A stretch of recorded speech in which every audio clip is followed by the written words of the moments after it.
Formula E car కేసులో కేటీఆర్ కు ACB court సమన్లంట.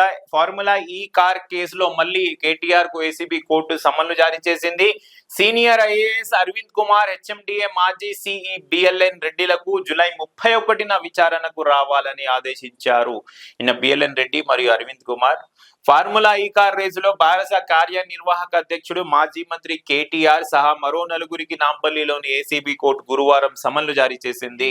మార్చి నెలలో అవినీతి నిరోధక శాఖ దాఖలు చేసిన అభియోగ పత్రాన్ని కోర్టు విచారణకు స్వీకరించింది.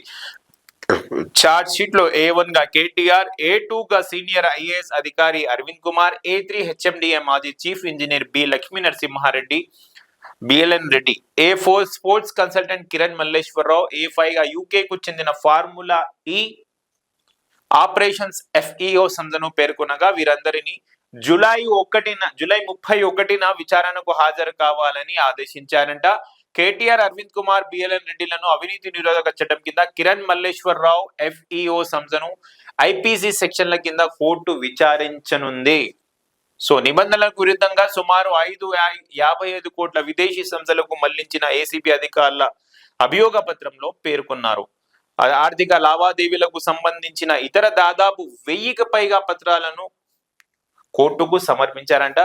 సో ఇది జూలై 31న విచారణకు రావాలని కేటీఆర్ కు ఏసీబీ కోర్టు, నాంపల్లిలోని ఏసీబీ కోర్టు సమన్లు జారీ చేసింది.